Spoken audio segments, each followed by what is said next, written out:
Hello friends, welcome to move on study. आप सभी का आपके अपने चैनल मूव ऑन स्टडी में स्वागत है। आज मैं आप लोग के सामने बीएड सेमेस्टर 4 के लिए फ्रेंड्स पेपर नंबर 10 जो कि friends gender school and society होता है।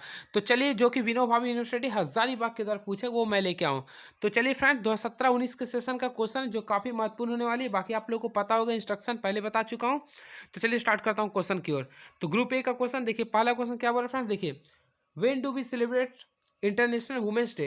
तो फ्रेंड्स बोला अंतर्राष्ट्रीय महिला दिवस हम लोग कब मनाते हैं। तो इसका राइट आंसर होगा 8 मार्च को मनाते हैं। ठीक है फ्रेंड्स, यानी 8 मार्च को प्रत्येक वर्ष हम लोग अंतर्राष्ट्रीय महिला दिवस मनाते हैं। ऑप्शन नंबर इसका ए हो गया। क्लियर है। And very next question is now article 42 is related to, यानी फ्रेंड्स आर्टिकल 2 का संबंध किससे होता है 42। तो इसका जो आंसर होगा प्रसूति अवकाश से होता है। क्लियर है। अब मैं इसके बारे में समझा देता हूँ आप लोग को, ये प्रसूति अवकाश होता क्या है।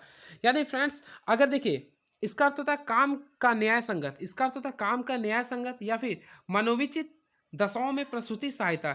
यानी फ्रेंड्स अगर कोई व्यक्ति कार्य करते हैं तो बीमार व्यक्ति से काम नहीं करवा सकते हैं, या फिर बीमार व्यक्ति आप छुट्टी ले सकते हैं, इसको बोलते हैं प्रसूति अवकाश, जो कि फ्रेंड्स आर्टिकल नंबर 42 में जिक्र किया गया इसका। ठीक है, और ये डीपीएसपी के अंतर्गत आते हैं। क्लियर है। एंड नेक्स्ट क्वेश्चन, मानवाधिकार महिला शिक्षा। देखिए अगला क्वेश्चन क्या लिख रहा, who said that a school may be regarded as a social invention to serve society for the a specialist teaching of young ones। तो फ्रेंड्स इसका ऑप्शन तो कंफ्यूजन है, इसके बारे में नहीं बता सकता हूँ। Next question, who said a स्टेreotypes denotes opinion about classes of individual groups और objects which are, क्या लिख रहा, प्री कॉन्सेड, यानी किसने कहा कि रूढ़िबद्धता एक समूह के प्रति पूर्व कल्पित मतों का संकेत करती है। तो फ्रेंड इसका जो राइट आंसर होगा समनर होगा। ऑप्शन नंबर 3 होगा। क्लियर है।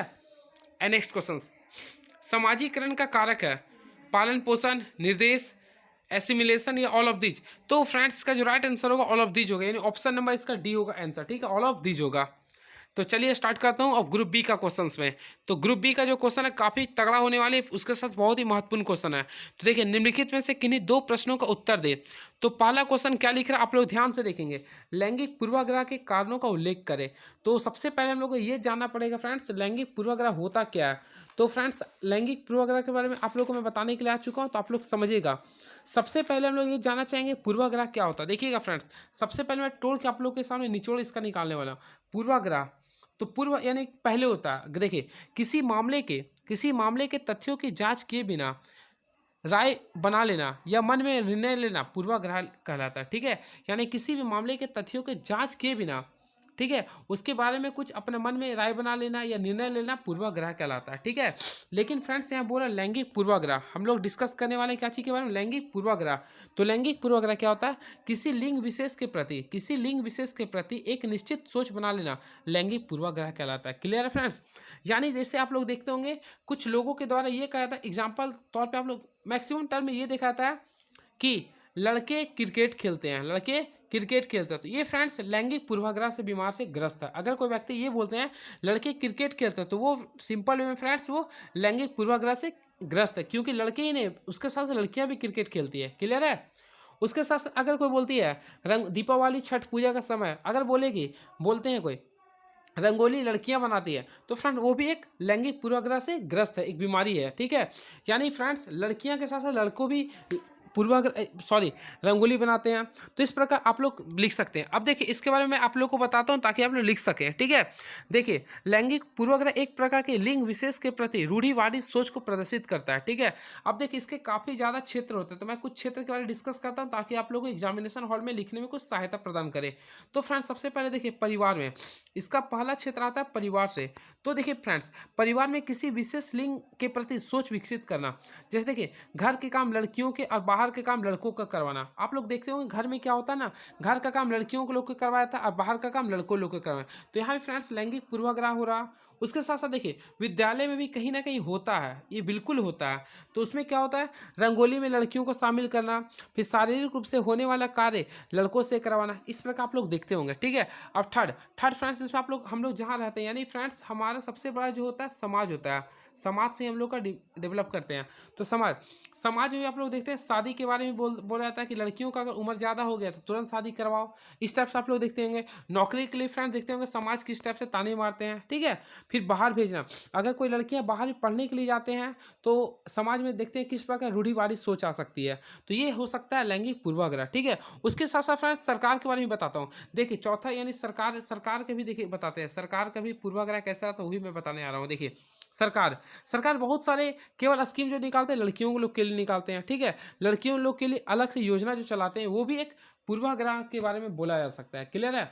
अब खेल, पांचवा फ्रेंड्स खेल के बारे में आप लोग देख सकते हैं, जैसे खेल प्रतियोगिता कराता है। खेल प्रतियोगिता में बहुत सारे देखते होंगे, लड़कों लोग के लिए अलग, लड़कियों लोग के लिए अलग, लेकिन अब फ्रेंड्स लगभग ये दूर होता जा रहा। तो ये इस प्रकार आप लोग लिख सकते हैं। क्लियर है।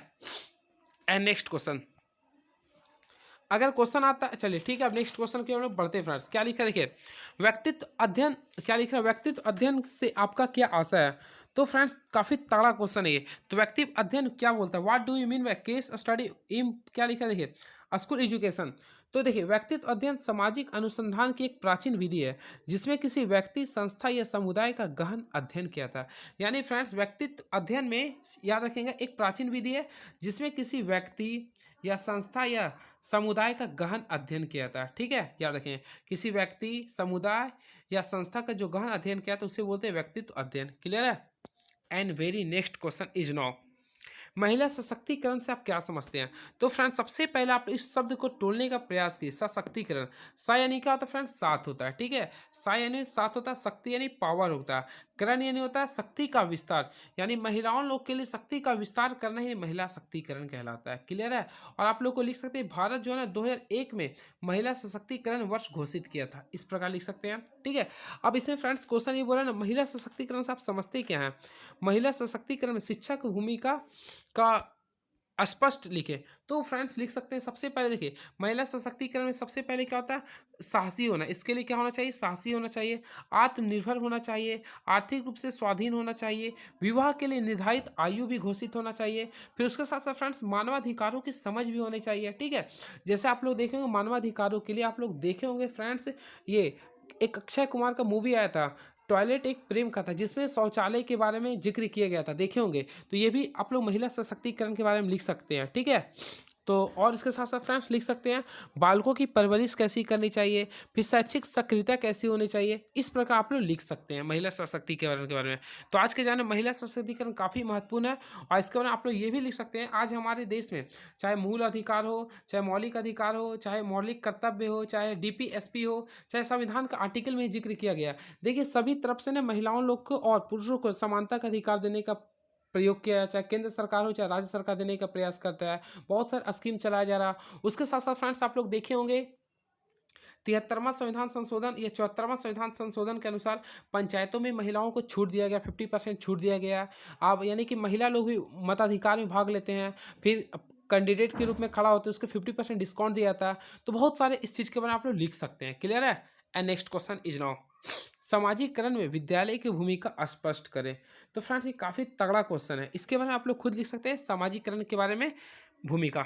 एंड नेक्स्ट क्वेश्चन, ये था ग्रुप बी का क्वेश्चन। अब आ चुके हम लोग ग्रुप सी में, जो कि फ्रेंड्स काफ़ी महत्वपूर्ण होने वाली है। तो निम्नलिखित में किन्हीं दो प्रश्नों का उत्तर लिखना है। सामाजिक स्त्रीकरण में निम्न वर्गीय महिलाओं की स्थिति का वर्णन करना है। लिंग पहचान एवं सामाजिक प्रथाओं में परिवार के योगदान का वर्णन करें।